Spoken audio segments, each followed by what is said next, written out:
जय राधा माधव कुंज विहारी।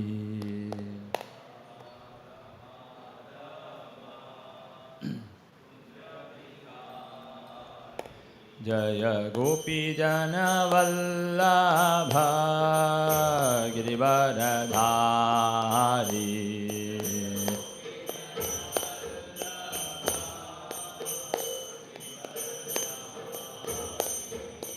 यशोदानंदन व्रज जनरंजन।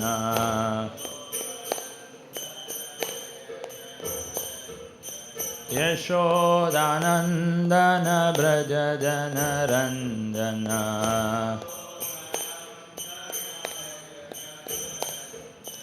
यमुना तीरवनचारी।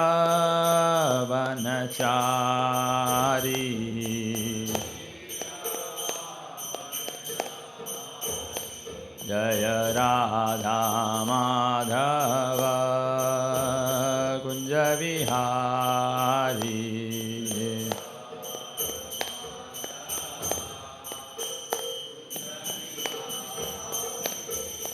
हरे कृष्णा कृष्णा कृष्णा हरे हरे, हरे रामा राम राम हरे हरे।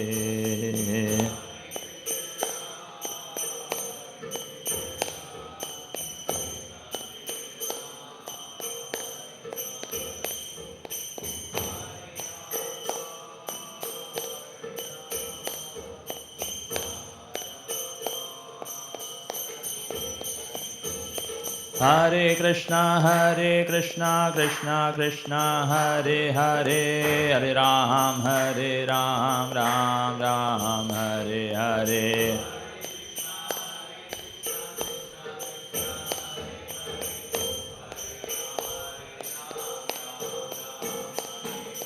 हरे कृष्णा कृष्णा कृष्णा हरे हरे, हरे राम राम राम हरे हरे।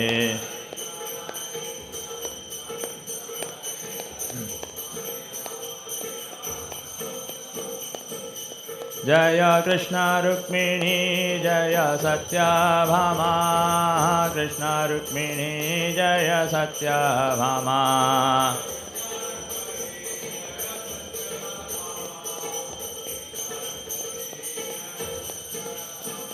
जय कृष्ण बलराम जय कृष्ण बलराम, कृष्ण बलराम जय कृष्ण बलराम।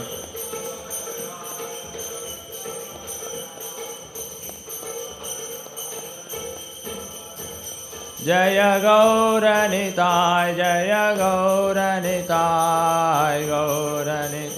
जय गौरनिताय।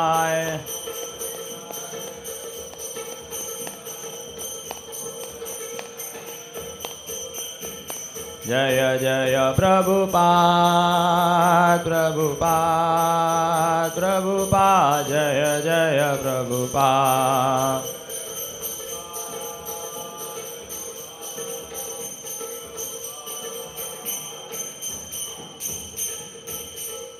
जय ओम विष्णुपाद परमहंस परिव्राजकाचार्य अष्टोत्तर शतषि श्रीमद् डिवाइन ग्रेस ऐसी भक्ति वेदांत स्वामी श्रील प्रभुपाद की जय।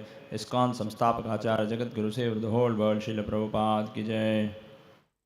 ओम नमो भगवते वासुदेवाय, ओम नमो भगवते वासुदेवाय,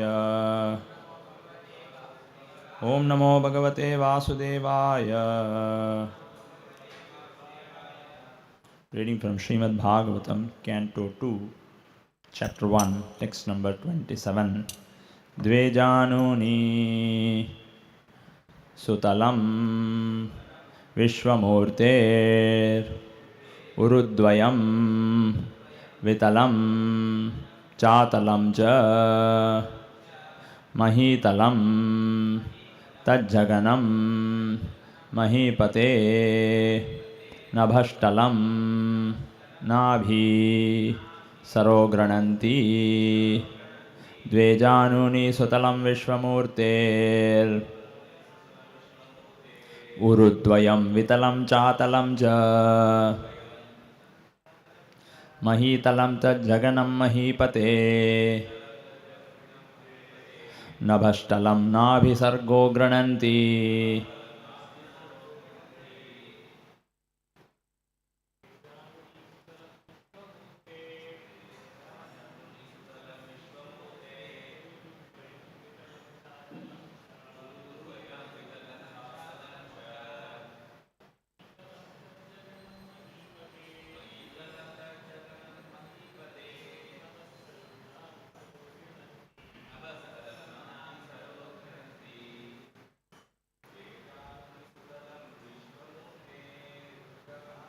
ऊर्ध्वं विश्वमूर्ते उरुद्वयं वितलं चातलं च महीतलं तज्जगनं महीपते नभष्टलं नाभिसरो गृह्णन्ति द्वे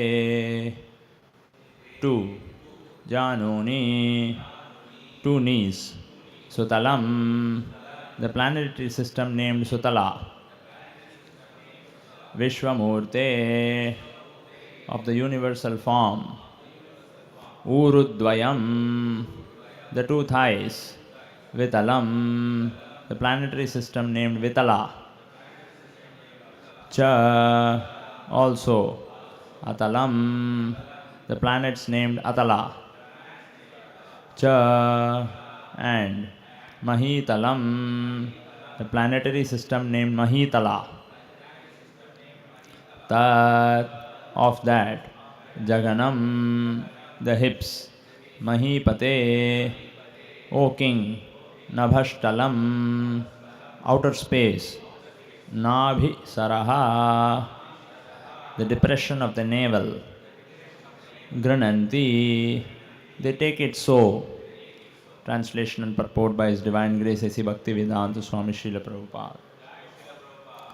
Translation. The knees of the universal form are the planetary system of the name Sutala, and the two thighs are the Vitala and Atala planetary systems. The hips are Mahitala, and the outer space is the depression of his navel. Please repeat this translation. The knees of the universal form are the planetary system of the name Sutala, and the two thighs are the Vitala and the Atala planetary system. The hips are Mahitala, and outer space is the depression of his navel. Text 28. Urasthalam jyotir anikamasya griva mahar vadanam vaijanosya tapovaratim vidur adipumsaha satyam tu shirasani sahasrashirshnaha. Uraha, high, sthalam, the place, chest, jyoti anikam, the luminary planets, asya, of him, griva, the neck, mahaha, the planetary system above the luminaries, vadanam, mouth, vai, exactly, janaha, the planetary system above mahar, asya, of him, tapaha, the planetary system above janas, varatim, forehead, viduhu, is known, Adi, the original, Pumsaha, personality, Satyam, the topmost planetary system, Tu, but, Shirasani, the head, Sahasra, 1000, Shirshnaha, one with heads. Translation and purport by His Divine Grace A.C. Bhaktivedanta Swami Srila Prabhupada. Translation. The chest of the original personality of the gigantic form is the luminary planetary system. His neck is the Mahar planets. His mouth is the Janas planets, and his forehead is the Tapas planetary system. The topmost planetary system, known as Satyaloka, is the head of he who has 1000 heads. Purport by Srila Prabhupada. The effulgent luminary planets, like the sun and the moon, are situated almost in the mid-place of the universe, and as such they are to be known as the chest of the original gigantic form of the Lord. And above the luminary planets, called also the heavenly planets of the universal directorate demigods, are the Mahar, Janas, and Tapas planetary systems, and above all, the Satyaloka planetary system, where the chief directors of the modes of material nature reside, namely Vishnu, Brahma, and Shiva. This Vishnu is known as Kshirodaka Sai Vishnu, and he acts as the super soul in every living being. There are innumerable universes floating on the causal ocean, and in each of them the representation of the Virat form of the Lord is there, along with innumerable suns and moons, heavenly demigods, Brahmas, Vishnus, and Shivas, all of them being situated in one part of the inconceivable potency of Lord Krishna, as stated in the Bhagavad Gita. Om Ajnanatimirandasya Jnananjanashalakaya Chakshurunmilitam Yena Tasmai Shri Gurave Namaha. Nama Om Vishnupadaya Krishna Preshtaya Bhutale Srimate Bhaktivedanta Swaminiti Namine Namaste Saraswate Deve Gauravani Pracharane Nirvishesha Shunyavadi Paschatya Deshatarane Jaya Shri Krishna Chaitanya Prabhu Nityananda Shri Advaita Gadadhara Shri Vasadi Gauravakta Vrinda Hare Krishna, Krishna Krishna, Hare Hare, Hare Ram, Ram Ram, Hare Hare.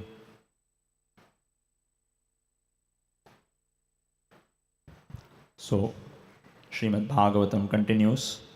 The description of the Virat Rupa of the Lord is being given in these two verses. A couple of verses ago, in verse number 24, Shukadeva Goswami mentioned that this universal form is the personal body of the absolute truth. In verse number 24, Shukadeva Goswami mentions, this gigantic manifestation of the world as a whole is a personal body of the absolute truth, wherein the universal resultant past, present, and future of material time is experienced. In other words, this universal form is, as Prabhupada says, is a manifestation of the absolute truth. But why is this description given? Why is Srimad-Bhagavatam giving this description of universal form that is mentioned very nicely in the purport by Srila Prabhupada? Prabhupada says, the Asuras do not accept any evidential proof from the revealed scriptures, nor do they recognize the authority of the great Acharyas. They want to see with their own eyes at once the form of the Lord. This is the nature of the Asuras. They don't accept on the strength of the Shastra that the Lord has got a transcendental form. Nor they recognize the authority of the Acharyas. Prabhupada says Acharyas like Shankara, Ramanuja, Madhava, Sri Chaitanya Mahaprabhu, all of them have accepted the Supreme Lord's transcendental form. But Asuras will not recognize that. They want to see with their own eyes. Therefore, they can see the gigantic body of the Lord as Virat Rupa, which will answer their challenge, since they are accustomed to paying homage to superior material strength. So Prabhupada says Asuras only accept power. Something is very great, something is very powerful, the Asuras immediately accept that as authority. So the Virat Rupa is, the description of Virat Rupa is a challenge to the Asuras, that here is the all-powerful form of the Lord, please accept this. And Prabhupada says in this way they can offer respect to the Virat Rupa. Lord Krishna, by the request of Arjuna, exhibited his Virat Rupa for the Asuras. A pure devotee of the Lord, being unaccustomed to looking into such a gigantic mundane form of the Lord, requires special vision for the purpose. So a pure devotee is not interested in seeing the Virat Rupa form of the Lord. The Lord therefore favored Arjuna with special vision for looking into his Virat Rupa, which is described in the 11th chapter of the Bhagavad Gita. This Virat Rupa of the Lord was especially manifested not for the benefit of Arjuna, but for that unintelligent class of men who accept anyone and everyone as an incarnation of the Lord and also mislead the general mass of people. You see, recently we had a news from Uttar Pradesh that there was a satsang organized, and then unfortunately there was a stampede and so many people unfortunately had to die. And then the guru, the spiritual guru or whoever who organized that satsang, he was very, very famous. He had hundreds and thousands of followers. And he even made claims that he could bring people back to life if they are dead. And unintelligent people, gullible people, they followed him, and many were worshipping him also. So even today, in this age, 2024, we are seeing such things are there. So Prabhupada is writing in the Bhagavatam purport that this Virat Rupa is especially meant for the enlightened class of men who accept anyone and everyone as incarnation of the Lord. For them, the indication is that one should ask the cheap incarnation to exhibit his Virat Rupa and thus be established as an incarnation. The Virat Rupa manifestation of the Lord is simultaneously a challenge to the atheist and a favor to the asuras who can think of the Lord as Virat and thus gradually cleanse the dirty things from their hearts in order to become qualified to actually see the transcendental form of the Lord in the near future. This is a favor for the all-merciful Lord to the atheists and gross materialists. So, of course, we should understand when we are initially coming into Krishna consciousness, for any person for that matter, it's very difficult for him to accept the transcendental form of the Lord, Govinda, two-handed form of Krishna, as the cause of all causes. It's very difficult for people to understand. Therefore, this Virat Rupa description is given in the Bhagavatam, so that by meditating on the Virat Rupa, we will start developing respect, awe and reverence for Krishna. In the Bhagavad Gita, in very plain language, Krishna says, Aham sarvasya prabhavaha matta sarvam pravartate. I am the source of everything and everything emanates from me. Iti matva bhajante mam. Anyone knows this? Buddha bhava samanvitaha. So because this is difficult for all of us, therefore the description of Virat Rupa is given in the Bhagavatam, so that by meditating on the Virat Rupa form, the different aspects of this universe are all different aspects of the transcendental body of the Lord. As it is mentioned here, the knees of the universal form are the planetary system of Sutala. Sutala planetary system is the knees of the Lord. Vitala and Atala planetary system are his two thighs. His hips are the Mahitala planetary system. In Bhagavatam, there is a description of all 28 planetary systems. Tala, Vitala, Atala, Sutala, Talatala, Rasatala, all those things. So here Bhagavatam is describing each one, indicating one aspect of the Lord's form. So the Mahitala planetary systems refer to his hips. And the outer space is the depression of his navel.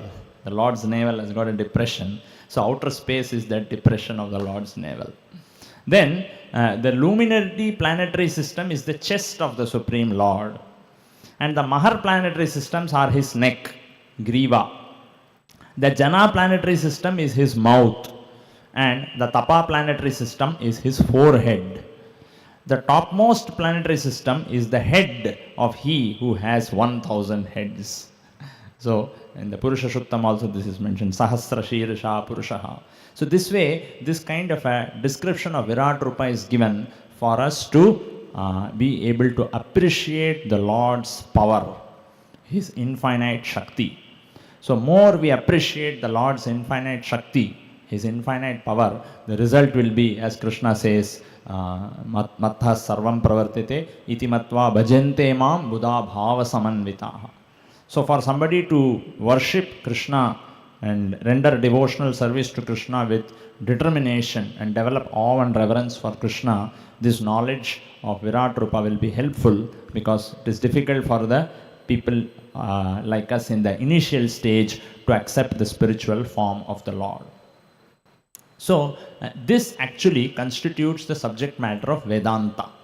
Veda actually means knowledge.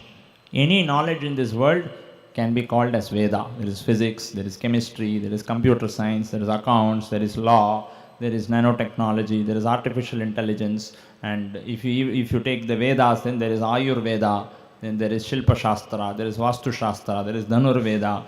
Different departments of knowledge exist in the world. And any department of knowledge in this world can be classified as Veda. It is one type of knowledge and it has some utility. Dhanurveda has its own utility.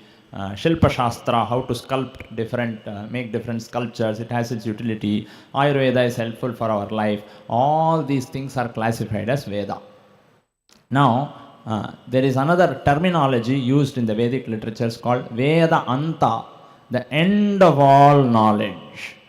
So Veda deals with some specific subject matter. It may be physics, it may be chemistry, it may be civil engineering, it may be electronics, it may be mathematics, it may be something or the others.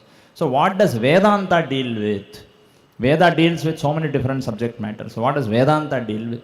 Veda means knowledge, Anta means end of knowledge. So what does Vedanta deal with? What is the subject matter of Vedanta? So Vedanta deals with the source of everything. This is the subject matter of Vedanta. What is the source of everything? In the Srimad-Bhagavatam introduction, Srila Prabhupada mentions very nicely that the conception of God and the conception of absolute truth are not on the same level. When we use the word God, it refers to some controller. That is why in Hinduism also, people worship many gods, they say.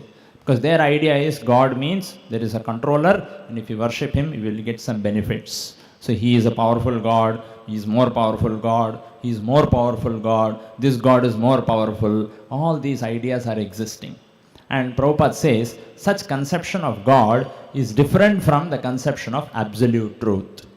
So when the word absolute truth is referred, it refers to the source of everything that exists. Imagine all that exists in this creation, the mountains, the seas, the planets, the people, the animals, the reptiles, 84 lakh species of life. Everything that exists in this universe has got a singular source. So what is the nature of that source and what is our relationship with that source? This is the subject matter of Vedanta. And if we carefully observe, naturally human beings are inclined to know what is the source of everything. Even scientists who don't study Vedas or not trained in the Vedic culture, that jignasa to find out what is the source of this entire existence is there. And through their own mental speculation and calculation, they have put forward theories like Big Bang. So that jignasa to know what is the source of everything, and in their own way they have come to their conclusion it is all bang. At one point of time nothing was there and there was a bang, then this entire cosmic manifestation has come into existence. Whether it is, of course we all know it is not true, but then the fact is that the desire to know what is the source of everything is existing even among them. So therefore there is a search and then there is some kind of a result. Whereas in the Vedic literatures, this subject matter is discussed in detail. What is the source of all that exists? And the portion of the Vedic literature which deals with this are called Upanishads.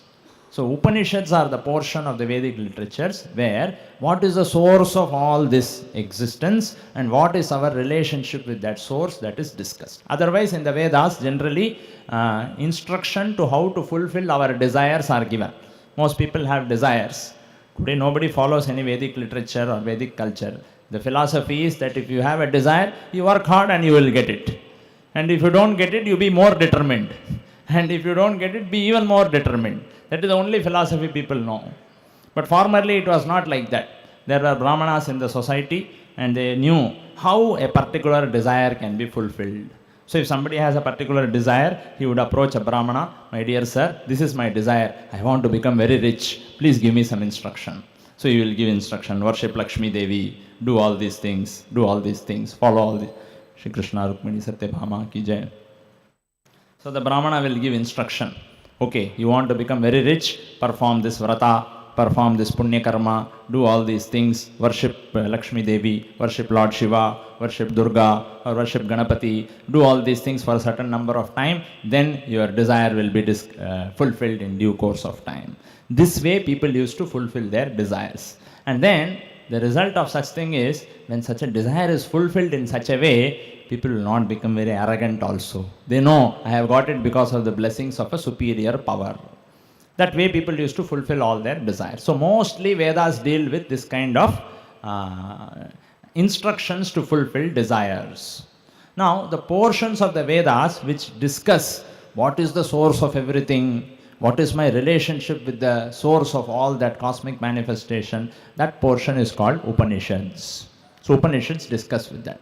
And Upanishads are summarized in Vedanta Sutra. That is why Vedanta Sutra is very, very, very important, and every sampradaya must have a commentary on Vedanta Sutra. Because formerly, the inquisitive class of people, they were called Brahmanas. Today it is understood as some kind of a caste or some kind of a community. But formerly, Brahmana means people who are highly inquisitive to know what is the source of this entire creation and what is our relationship with that source. Why do we exist? So Brahmana is a person who practically dedicates his life for knowing all this higher subject matter. For a Brahmana, nothing is more important in life than knowing this. What is the source of this entire existence, this entire cosmic manifestation? What is my relationship with that source? Why I am here? What will happen if I attain that source of everything? This is how Brahmanas used to exist in the society. So their lives were very simple. Their livelihood and day-to-day activities were all very simple. Their whole ambition was knowing this. And the subject matter of this is called Vedanta. And this Vedanta is codified in the form of sutras by Vyasadeva. So Upanishads contain all these things. There are about 108 principal Upanishads. There all these things are discussed in detail. And Vyasadeva summarized all this in Vedanta Sutra, describing this absolute truth. So Vyasadeva says, Atato Brahma Jigyasa. Vyasadeva says, this source of everything is called Brahman. And now, Atato, because we have got the human form of life, is the time for Jigyasa about that Brahman. This is the time to inquire. Enough of fulfilling desires. Many, many lifetimes we have all passed in this world, performing punya karma and enjoying different things in this world. Atato, now, please inquire about Brahma Jigyasa. Have Jigyasa about Brahman. So Vyasadeva declares that Brahman is the source of everything. Now, what is that Brahman? Further description we need. Simply if you say it is Brahman, it is not sufficient. What is that Brahman? That is actually, it is there in the Vedanta Sutra, but it requires great acharyas to come and explain what is that Brahman, what is our relationship with that Brahman, and what should we do based on this knowledge, all these things. So that is where acharyas, whenever they descend, they write a commentary on Vedanta Sutra, explaining what is the source of everything that exists, what is our relationship with that source, and based on that, what sort of activities we should perform in our life. This direction is given by the acharyas. So generally, whenever we use the word Vedanta Sutra or Vedanta commentary, generally people understand that it is impersonal. Vedanta commentary is very popular. Because people understand there is a source of everything. That source is some kind of a jyoti, it is some kind of a light, and not much description can be given about that source.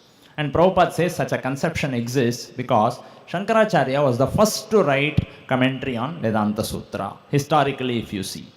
But Prabhupada says Shankaracharya is not the only commentary on Vedanta Sutra. Today, even if you go in academic circles across the word Vedanta is synonymous with the impersonal commentary of Vedanta Sutra. You use the word Vedanta, people understand, oh, Vedanta means it is Shankaracharya's commentary. So there is absolute truth, there is source of everything, it is impersonal, it is formless, like that. But Prabhupada mentions that Shankaracharya's commentary is not the only commentary on Vedanta Sutra. There are commentaries given by other acharyas. Ramanujacharya appeared later. He also wrote a commentary on this Vedanta Sutra. That commentary is called Sri Bhashyam. Bhashyam means commentary. So, in that commentary, Ramanujacharya establishes the idea that the source of everything is a transcendental person, Narayana, Krishna, and we have a relationship with him. This is described by Ramanujacharya in his commentary.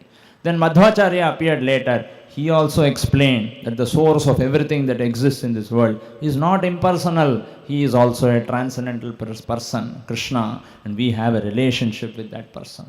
Then other two acharyas, Nimbarkacharya and Vishnu Swami, they also appeared in this world. They also wrote commentaries on Vedanta Sutra, because Vedanta Sutra just describes the source of everything and the relationship of us, of all living entities with that source and all these things. But all that is explained in very terse language. It's very difficult for the common person to comprehend this.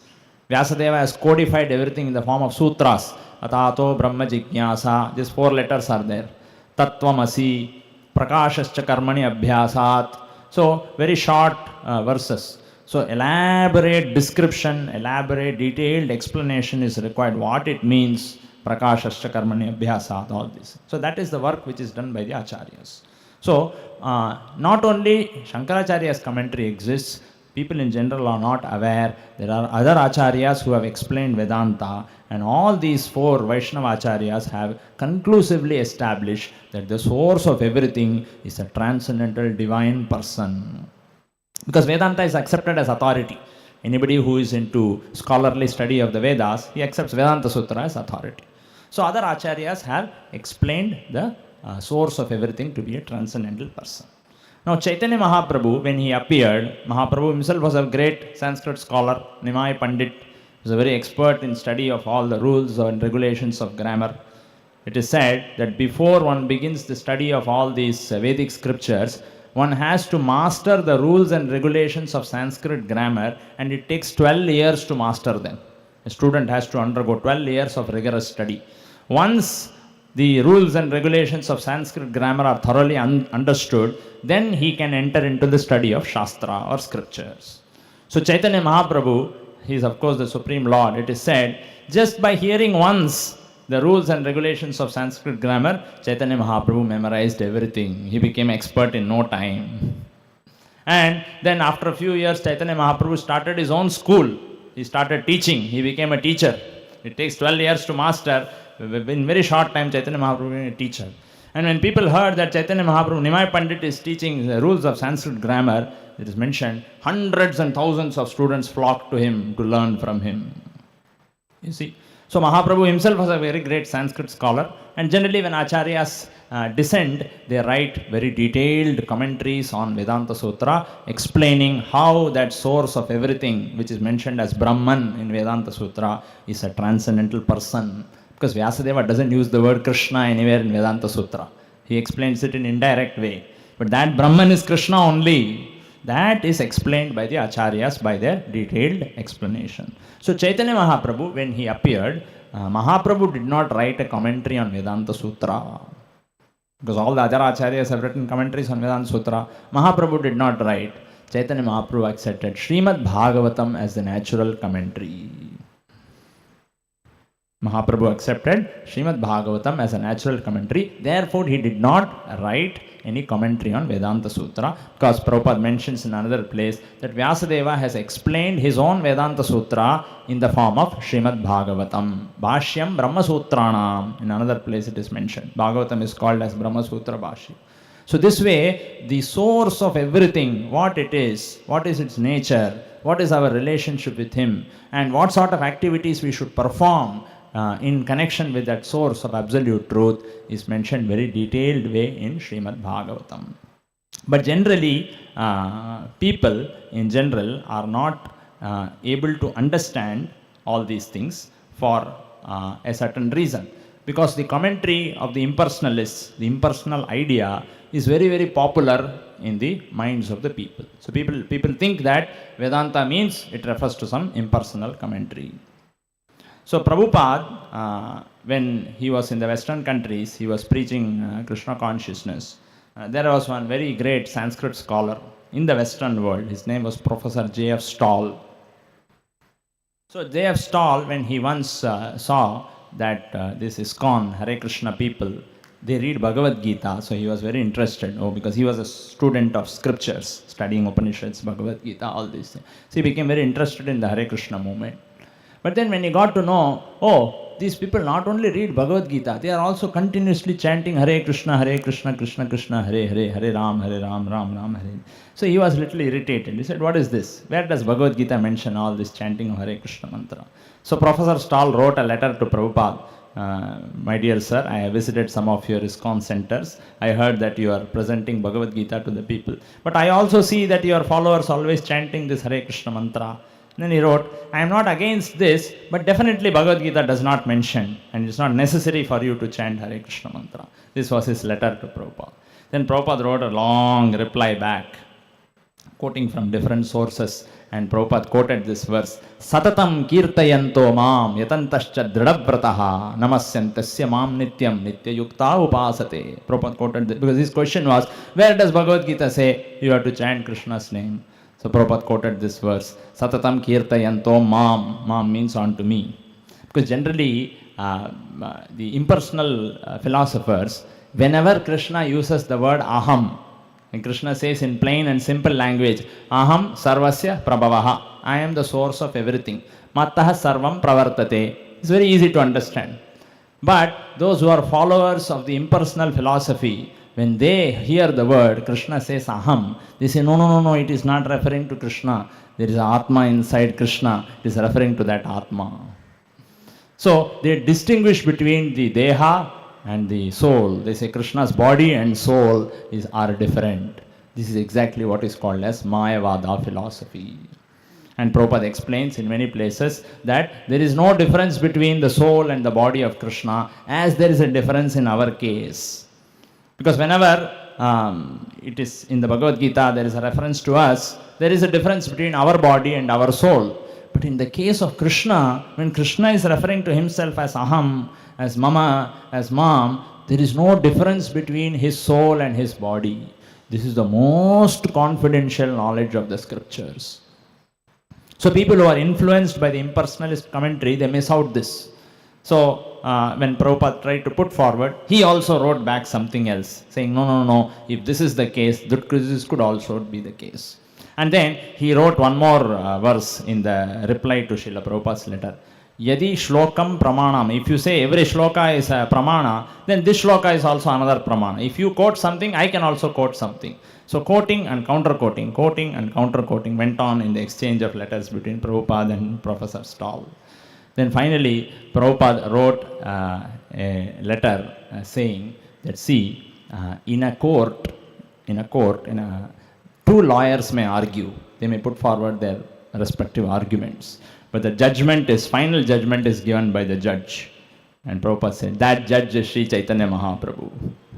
And he has declared the chanting of Hare Krishna, Krishna Krishna, Hare Hare, Hare Ram, Ram Ram, Hare Hare is the final authoritative way of attaining Krishna.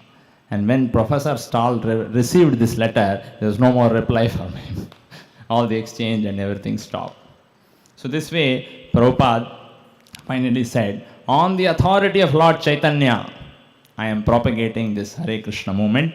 We are inducing everybody to chant Hare Krishna Mahamantra. And not only that, Prabhupada also said, you may come and practically see how there is a transformation in the lives of our students. Once they have started chanting Hare Krishna Mahamantra very seriously, try and come and see, please come and see for yourself how they have changed, how their behavior has changed, how their attitude has changed, how their consciousness has changed. So, we are not simply giving some philosophical instructions, some theory.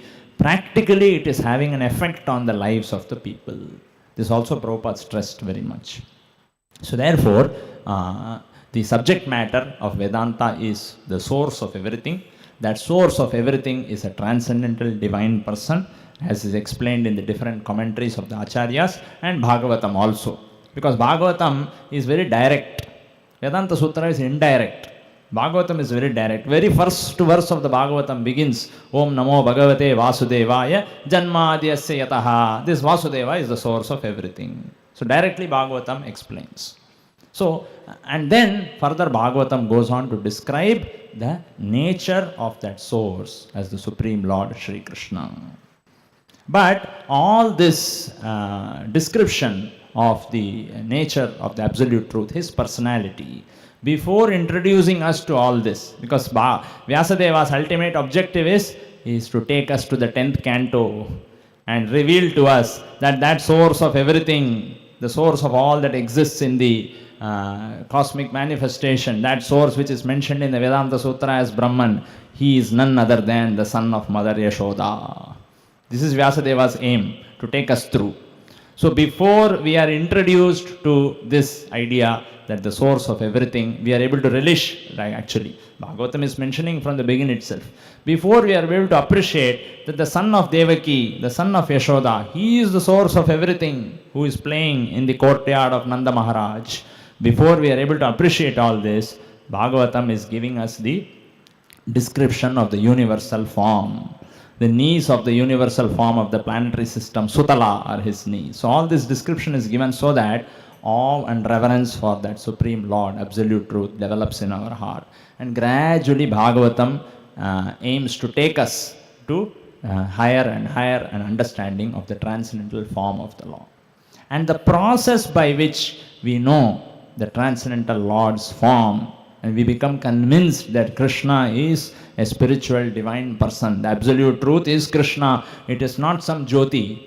The process by which we will be able to know this is the process of chanting and hearing Hare Krishna, Krishna Krishna, Hare Hare, Hare Ram, Ram Ram, Hare Hare. In that exchange of letter to Professor Stahl, Prabhupada quotes one sutra, Anavritti Shabdhat. And Prabhupada explains that sutra saying Shabdhat Anavritti, Vedanta Sutra says one is delivered by this hearing process. So you see how indirectly these are all mentioned in Vedanta Sutra. There is another sutra, Prakashascha Karmani Abhyasat. That sutra is quoted by Prabhupada in the 9.2 verse, Rajavidya, Rajaguhyam, Pavitram, Idamuttamam, where Narada Muni's story is explained by Prabhupada. That Narada Muni was serving some devotees of the Lord, Bhakti Vedantas, and in those 4 months of Chaturmasya, he got an opportunity to render some service to them, and then he also took permission to honor the remnants of prasadam left over by them, and in this way he became enlightened. So when Prabhupada is explaining this pastime, Prabhupada quotes this sutra, Prakashascha Karmani Abhyasat, in the Bhagavad Gita purport. So you see how in the Vedanta Sutra, these are all explained in an indirect way. Shabdhat Anavritti, one is delivered by the hearing process. Now somebody who is not into the process of Krishna consciousness, how will he understand what Shabdhat Anavritti means? But Prabhupada explains, Shabdhat Anavritti means, Vedanta Sutra says, one is delivered by the hearing process. That hearing refers to attentively hearing Hare Krishna, Krishna Krishna, Hare Hare, Hare Ram, Ram Hare Hare. This way, that which is explained indirectly is explained in a very direct way. And then, by reading such direct descriptions of Srila Prabhupada, this becomes a practical tool in our life. You see, otherwise, there are many people who study Vedanta. There are many people who attend Upanishad classes. There are many people who memorize the verses of the Bhagavad Gita, Upanishads, Vedanta Sutra. Academically, they are very intelligent, but there is no transformation in their heart. Transformation in the heart happens only to those people who are sincerely chanting and hearing the Hare Krishna Mahamantra. So that is something which is, you can say, USP of ISKCON. Many people are there in this world who study scriptures, who study Shastra, who are expert in Sanskrit language and the intricacies of its grammar. But Prabhupada was not only expert in scriptures, he was also expert in bringing about a practical transformation in the lives of people who were most degraded at that time when he had gone. So this is Prabhupada's contribution. Not only he has given scriptures, not only he has given word for word meaning of the verses of the Bhagavatam and the Bhagavad Gita, he also created an institution by which anybody who comes and participates in the process as given by Srila Prabhupada, he undergoes a practical transformation which is visible to everybody.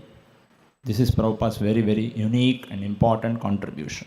And if we follow this process sincerely, as Bhagavatam says, Brahma Saukyam to Anantam, unlimited spiritual happiness is awaiting the candidate who chants Hare Krishna Mahamantra very sincerely and very seriously. So with these few words, we'll stop today's class. Grantaraj Srimad-Bhagavatam ki jai, Jagat Guru Srila Prabhupada ki jai.